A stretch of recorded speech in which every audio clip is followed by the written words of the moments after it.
Kasi nakita ko siya doon. Hindi siya nakatiis, siguro gutom na. Sa isip ko lang na nagutom siya. Tapos lumapit siya sa akin. Ate, pwede po makahingi ng tulong sa inyo. Baka pwede po akong makikain sa inyo. Wala pa kasi akong sahod. Kaya sinabihan ko sa kanila na kung pwede ba, kasi hindi naman akong may-ari. Kaya binigyan naman, naawa sila. Kasi parang naawa din ako sa kanya.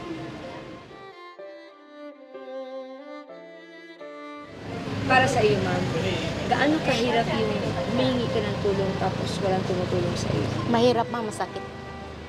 Yung maramdaman namin yung walang tumulong na kailangan mo yung tulong, masakit. Para kang tinabunan ng hindi mo maintindihan.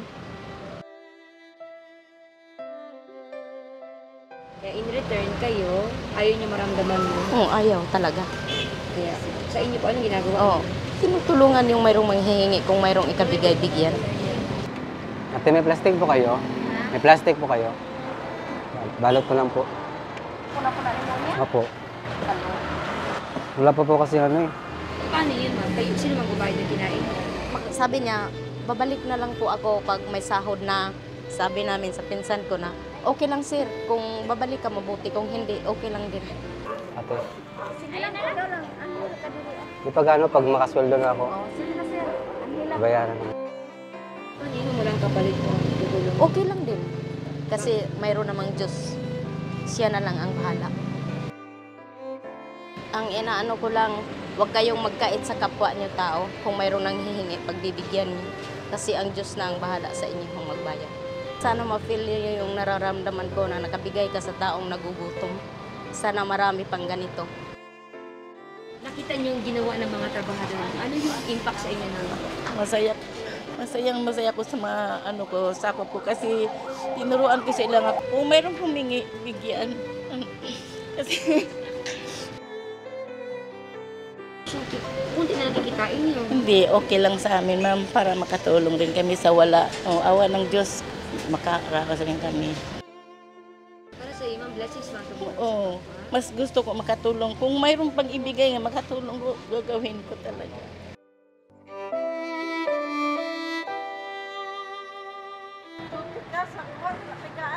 Opo. Sige po, Nay.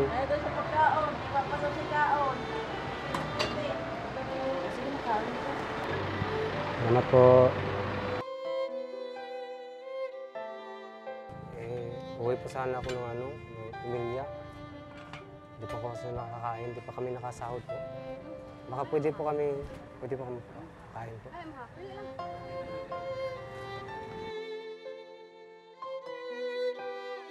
Te, salamat po, te. Mabayaran ko po kayo pag nakasahod na po. Ako pa na. Tama ka, Jude. Kuya, salamat po. Oo.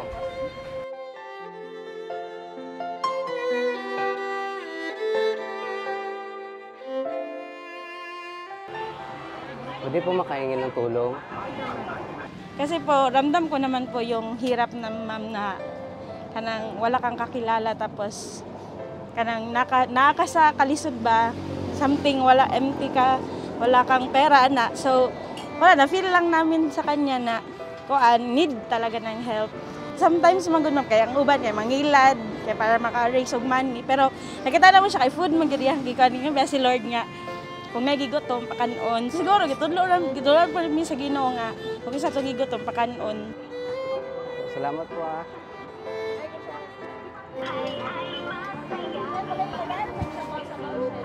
Naramdam na ko sa yabi tawang liyang kuwan.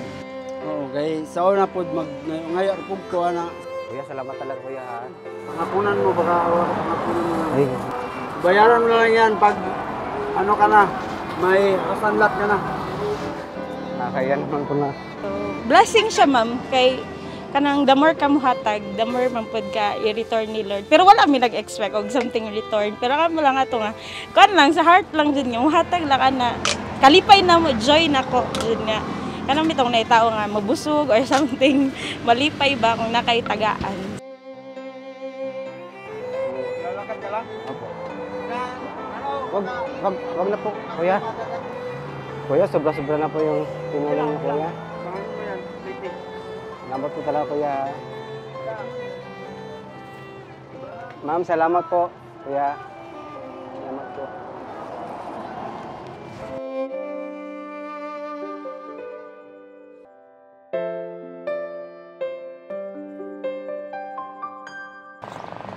Kuya, pwede po makahingi ng tulong sa inyo. Hindi pa po kasi nakakain. Wala pa po kasi kaming wala pa kaming sahod. Okay lang po. Okay po.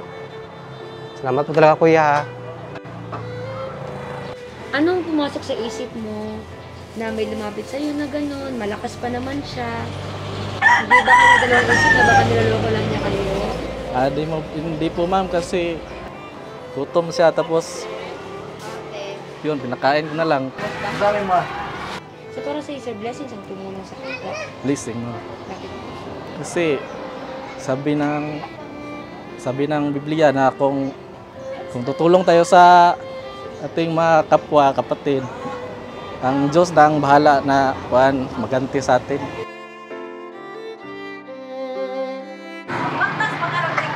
Opo.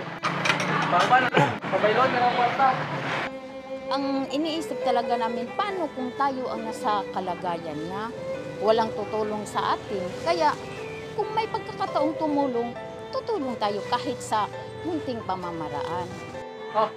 Ay, wag na, kuya. Maglalakad na lang po ako. Sige na. Pasensya po talaga, kuya, ha. Salamat po talaga. Napaka-blessing. Kung may marami lang tayong kayang ibigay, bakit hindi natin gawin? Sabi ko, kahit kunti-kunti lang makaraos lang kahit sa isang oras, gano'n, okay magbigay tayo. Hanggang kailan kayo tutulong sa kanya? Hanggang may lakas. Hanggang may lakas. Kasi galing yun sa Panginoon. Kailangan natin i-share. I-share ang blessing. Kahit tayo, konti lang ang atin, kung kaya natin magbigay tayo. Hindi kayo Ganun. magsasawa, ma'am? Hindi. Kahit sa ganong paraan naman lang. Anong pakiramdam na nakakatulong po? Naku, napakasaya. Ang puso mo, punong-puno.